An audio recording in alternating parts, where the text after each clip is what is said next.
Yeah, dear friends, all of you, welcome to Spark Educon. And I'm Srikanth Pagilla. I teach Indian Polity.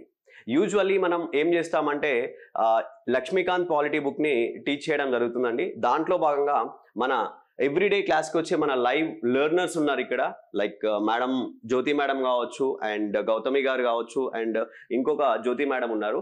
So వీళ్ళు రెగ్యులర్గా మన దగ్గర class వింటారు. But today ఏం చేస్తున్నారంటే వాళ్ళు విన్న క్లాస్ని వాళ్ళే అంటే చెప్పడం జరుగుతుంది, ప్రజెంటేషన్ ఇవ్వడం జరుగుతుంది. సార్ మేము క్లాస్ చెప్పడమే కాదు, ఎంతవరకు మేము నేర్చుకున్నాము, మేము నేర్చుకున్నది మేము ఒకసారి చెప్తాము అని చెప్పేసి వాళ్ళు అనడం జరిగింది. సో దాంతో ఈరోజు వాళ్ళు ఫండమెంటల్ రైట్స్ అనే టాపిక్లో వాళ్ళకి నచ్చిన ఏదో ఒక అంశాన్ని, విచ్ మీన్స్ ఏదో ఒక ఆర్టికల్ని, ఏదో ఒక టాపిక్ని, సబ్ టాపిక్ని తీసుకొని మీ ముందు ప్రజెంట్ చేస్తారు. సో దాంట్లో ఏమైనా కొంచెం మిస్టేక్స్ ఉన్నా, మిస్టేక్స్ అంటే కాన్ఫిడెంట్గా చెప్పే ప్రయత్నం చేస్తారు.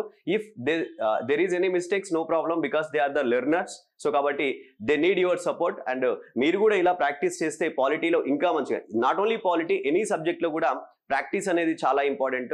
మీరు చదివింది 10 మందికి చెప్తే అది మీకు ఇంకా బాగా గుర్తుంటుంది. సో దాంట్లో భాగంగా మన ఆస్పిరెంట్స్ ఇక్కడ, మన లెర్నర్స్ చాలా స్పిరిట్ అండ్ కాంపిటేటివ్ స్పిరిట్ తోనే చెప్పడానికి రెడీ అయ్యారు.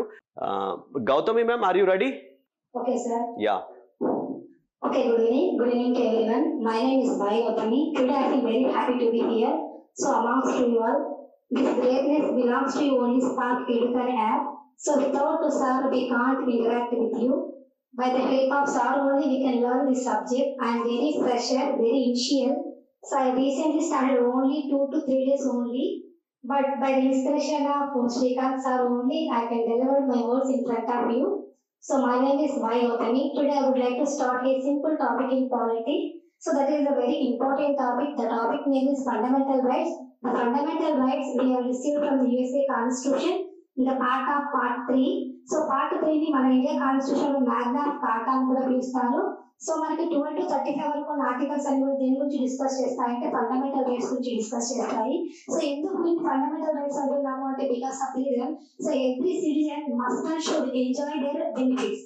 So that's why it is called like a fundamental. Okay, so we have entirely making of the constitution. At the time we having 7 fundamental rights, but presently we can follow only 6 fundamental rights, and then we can delete the article right to property article. We can delete it in the article of 1978 34th constitution. Okay, first article we can discuss right to equality. The right to equality articles may be discussed 14 to 18 article. So 14 to 18 వరకు article లో some of the article 17 గురించి discuss చేస్తున్నాను. So article 17 ఏంటి అంటే abolition of untouchability అని అంటాము. So common గా ఏమైతే అన్టచబిలిటీ అనే వర్డ్ ఎక్కడ కాన్స్టిట్యూషన్ డిఫైన్ చేయలేదు. ఎందుకు డిఫైన్ చేయలేదు అంటే, సో ఎవరైతే కాన్స్టిట్యూషన్ ప్రిపేర్ చేస్తున్నారో the hero of the constitution, the father model of constitution is Ambedkar. So Ambedkar గారు they don't want to reveal the untouchability word because they when they are deliver. So when they are the definition. So when they are use the definition, automatically everybody easy to identify your untouchability. So that's why he never gives to the definition in untouchability in the constitution. But in some of the cases like Mysore case or High Court case, so these cases are give example like the untouchabilities may be the person who can show the discrimination. One person to another person when we show the discrimination on the basis of their birth, caste, area, their living areas, those are called like untouchabilities. So we can take the example of Mahatma Gandhi also. ఒక train నుంచి వెళ్తున్నప్పుడు అతన్ని black person వేసి untouchability అనేసి పక్కకి తీసేసారనే word కూడా మనం వింటాము. సో అందుకోసమే అన్టచబిలిటీ అనే వర్డ్ని పూర్తిగా రిడ్యూస్ చేయాలి అనే ఉద్దేశంతోనే అన్టచబిలిటీ అనే వర్డ్కి అంబేద్కర్ గారు డెఫినేషన్ కూడా ఇవ్వలేదు. సో మన కాన్స్టిట్యూషన్ లో 17th ఆర్టికల్ వచ్చేసి మనకు అన్టచబిలిటీ అనే వర్డ్ గురించి డిస్కస్ చేస్తుంది. సో దీని ప్రకారం ఏమంటే ఎవరిని కూడా మనము డిస్క్రిమినేషన్, సో ఎవరి తరఫున కూడా మనం ఎలాంటి డిస్క్రిమినేషన్ చేయకూడదు అని చెప్తాం. కానీ ఇక్కడ ఏమి అంటే మనం తీసుకున్న కాన్స్టిట్యూషన్ అమెరికా కాన్స్టిట్యూషన్ కదా. సో అమెరికా కాన్స్టిట్యూషన్ ఏమి అంటే 13th అమెండ్మెంట్ కూడా స్లేవ్ సిస్టమ్ గురించి డిస్కస్ చేస్తుంది. సో దాదాపుగా అన్టచబిలిటీ అంటున్నాము అంటే కామన్ వర్డ్ ఏమంటే దాంట్లో షెడ్యూల్ కేటగిరీస్, షెడ్యూల్ ట్రైబ్స్ వాళ్ళు ఉంటారు. సో కామన్ గా చెప్పాలంటే ఎస్సీ క్యాస్ట్ వాళ్ళని అన్టచబిలిటీ వర్డ్ మనం వింటూ ఉంటాం అనమాట. సో దానివల్ల ఏంటంటే మాన్యువల్ స్కెవెంజర్స్ కానీ, ఈ డ్రై లెట్రిన్స్ కానీ ఇలాంటి వాటి కూడా వాళ్ళని ఎక్కువ యూజ్ చేస్తూ ఉంటారు అనమాట. సో దానికోసం ఏమి అంటే వాళ్ళు ఒకవేళ బాగా చదువుకోవాలని ఉన్నా కూడా సో వాళ్ళ కేటగిరీని బేస్ చేసుకొని వాళ్ళు ఏ క్యాస్ట్ అయితే కొట్టారో ఆ క్యాస్ట్ బేస్ చేసుకొని ఏం చెప్తారు అంటే your body easy, so your untouchability, so you can simply stay here only. That's why they may be work like in underground working areas, scavengers ఇలాంటి వాటిలో మాత్రమే, మాన్యువల్ స్కెవెంజర్స్ ఇలాంటి వాటిలో మాత్రమే ఎక్కువగా వర్క్ చేస్తూ ఉంటారు. సో ఇక్కడ మనకు కొన్ని కేసెస్ కూడా ఉన్నాయి. ఒక కేసు ఏంటి అంటే union for democratic rights case. దీని ప్రకారం ఏంటంటే ప్రతి హ్యూమన్స్ కి రైట్స్ ఉంటాయి. దానివల్ల ఏమంటే ఎవరికైనా డిస్క్రిమినేషన్ చేయకూడదు అని ఒకటి. సో దీంట్లో ఏమంటే సుప్రీం కోర్టు ఓన్లీ ప్రైవేట్ వాళ్ళకి, పబ్లిక్ వాళ్ళకి కాదు, ప్రైవేట్ వాళ్ళకి కూడా అన్టచబిలిటీ చూపించకూడదు అని డిస్కస్ చేశారు. సో అందుకోసం ఆర్టికల్ 17 ని అబ్సల్యూట్ రైట్ అని కూడా అంటాం. ఫర్ ఎగ్జాంపుల్ కొన్ని ఆర్టికల్స్ ఓన్లీ ఫర్ పబ్లిక్ అని, కొన్ని ఆర్టికల్స్ కేవలం సిటిజన్స్ కానీ, కొన్ని ఆర్టికల్స్ ఫారినర్స్ అని ఉంటాయి కదా. కానీ ఆర్టికల్ 17 మాత్రం ఏంటంటే ఫర్ ఆల్ అనమాట. అందుకోసం దీన్ని అబ్సల్యూట్ ఆర్టికల్ అని కూడా అంటాం. అంటే public, private, foreigner, citizen, for every one, ప్రతి ఒక్కరికి కూడా ఈ రైట్ అనేది ఉంటుంది. ఈ రైట్ ని ప్రతి ఒక్కరు కూడా ఎంజాయ్ చేయాలని అంటాం. సో దీని ప్రకారం ఏమి అంటే 1955 లోనే యాక్ట్ ఉంది, అన్టచబిలిటీ అఫెన్స్ యాక్ట్ అని.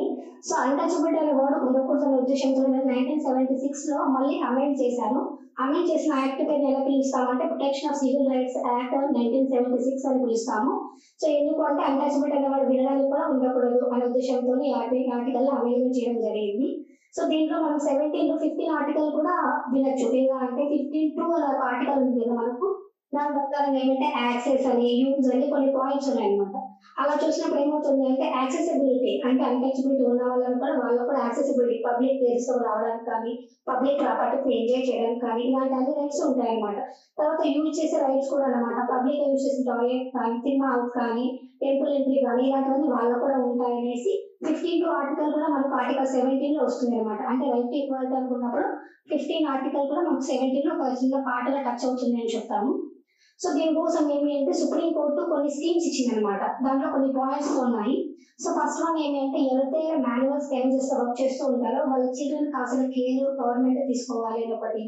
తర్వాత వాళ్ళ చిల్డ్రన్ కి కొన్ని ఆర్ఫనౌన్స్ లాగా ఉంటాయి, ఎడ్యుకేషన్ కోసం లోన్ కానీ అమౌంట్ కానీ కూడా కోర్టు వాళ్ళు ప్రొవైడ్ చేయాలి ఒకటి, గవర్నమెంట్ నుంచి ఇవ్వాలని. దాని తర్వాత ఒకవేళ 7 years అంటే చనిపోయారు అంటే ఇంతకుముందు అయితే 10 lakhs మాత్రమే ఇచ్చేవాళ్ళు కంపెన్సేషన్. ఇప్పుడు రీసెంట్ గా ఏమంటే ఇది ఇండియన్ న్యూస్ పేపర్ కలెక్ట్ చేశాము December 12, 2024 లో. సో అప్పుడు ఏమన్నారు అంటే 10 lakhs నుంచి 30 lakhs వరకు ఇంక్రీజ్ చేశారనమాట ఈ అమౌంట్ కూడా.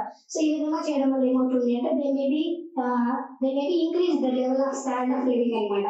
అంటే వాళ్ళ లెవెల్ ఆఫ్ స్టాండర్డ్ లివింగ్ పెంచుకోవడానికి కానీ, వాళ్ళ పిల్లలు కొంచెం కార్పొరేట్ స్కూల్స్ చదువుకోవడానికి కానీ అన్నిటికీ కావాల్సిన ఫండ్ ని గవర్నమెంట్ సపోర్ట్ చేయాలనే ఉద్దేశంతో మాత్రమే దీన్ని యూజ్ చేశామని చెప్తాం. ఇంకా వన్ ఆఫ్ ది స్కీమ్ కూడా ఉంది, గవర్నమెంట్ స్కీమ్. ఆ స్కీమ్ పేరు అందరూ వినే ఉంటారు, నమస్తే స్కీమ్ పేరు. NAMASTE నమస్తే అనే స్కీమ్ పేరు. దాని ఫుల్ ఫామ్ ఏంటి అంటే national action for mechanised sanitation ecosystem. అంటే శానిటేషన్ కోసం కావాల్సినటువంటి ఒక స్కీమ్ అనమాట. దీని ప్రకారంగా గవర్నమెంట్ ఎస్సీ ఎస్టీ వాళ్ళకి అందుకోసమే వీకర్ సెక్షన్స్ కోసం పాజిటివ్ డిస్క్రిమినేషన్ చూడొచ్చు అని కూడా మన కాన్స్టిట్యూషన్ మనం వినొచ్చు. అక్కడక్కడ 15 ఆర్టికల్ కానీ 15(3) ఆర్టికల్ అక్కడ మనకు కనిపిస్తుంది పాజిటివ్ డిస్క్రిమినేషన్ ఉంటుంది. సో 15 ఆర్టికల్ 4 కానీ 5 కానీ 6 కానీ ఇవన్నీ కూడా ఏమవుతాయి అంటే సో ఎస్సీ వాళ్ళకి కానీ, ఎస్టీ వాళ్ళకి కానీ, ఎకనామికల్ ఎడ్యుకేషన్ వీకర్ సెక్షన్స్ కానీ ఇలాంటివన్నీ పాజిటివ్ డిస్క్రిమినేషన్స్ అన్ని ఉన్నాయి కదా. సో ఇలాంటి వాటన్నిటిని కూడా క్లియర్ చేసుకోవడం కోసం మనకి రైట్ ఈక్వాలిటీ కాన్స్టిట్యూషన్ మనకు ప్రొవైడ్ చేస్తుంది అని అంటాం. సో ఓకే, సో అల్టిమేట్ గా చెప్పాలి అంటే 17th ఆర్టికల్ అన్ని ఇవేను. ఆల్రెడీ మేడం డిస్కస్ చేశారు, జ్యోతి మేడం మైసూర్ ఆర్టికల్ చెప్పారు, సుప్రీం కోర్టు ఆర్టికల్ చెప్పారు. సో సివిల్ ప్రాపర్టీ రైట్స్ లో డిస్కస్ చేశారు కాబట్టి సేమ్ అన్ని అవే పాయింట్స్ ఉన్నాయి, కొత్తవి ఏమి ఉండవు. ఎందుకోసం అంటే పాలిటీ అంతా బుక్ అంతా కూడా మన సార్ అంతా ప్రతి రోడ్ కూడా చెప్పారు కాబట్టి. సో ఇదే సార్ మిస్ చేయలేదు కాబట్టి సార్ మనకి ఎంత బాగా నేర్పించారు, మనం కూడా అంతే బాగా చెప్పడానికి ట్రై చేస్తున్నాము. సో నెక్స్ట్ ఆర్టికల్ ఏంటంటే ఆర్టికల్ 18. సో ఆర్టికల్ ఎందుకోసం అంటే అబాలిషన్ ఆఫ్ టైటిల్ అనమాట.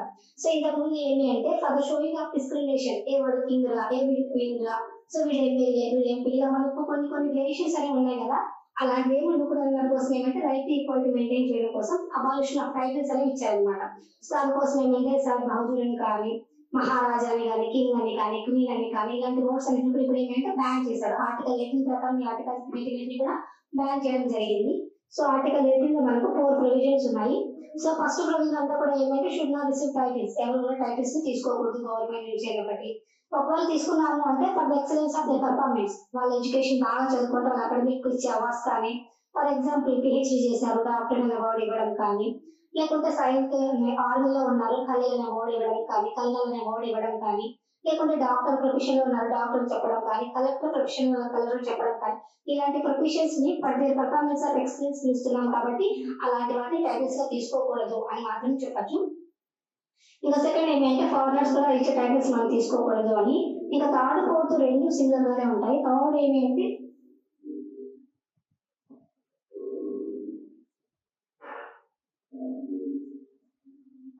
సో థర్డ్ ఆర్టికల్ ఏంటంటే సిటిజన్స్ మాత్రమే తీసుకోకూడదు అనే వర్డ్ లాగా తీసుకుంటాము. ఫోర్త్ వన్ ఏంటంటే సిటిజన్ ఫారినర్ బోత్ కూడా without consent of president consent లేకుండా అవార్డ్స్ అనేవి రిసీవ్ చేసుకోకూడదు అనేసి 38 మనకు దాంట్లో థర్డ్ ఫోర్త్ అనేవి ప్రొవిజన్స్ అనేవి డిస్కస్ చేస్తాను.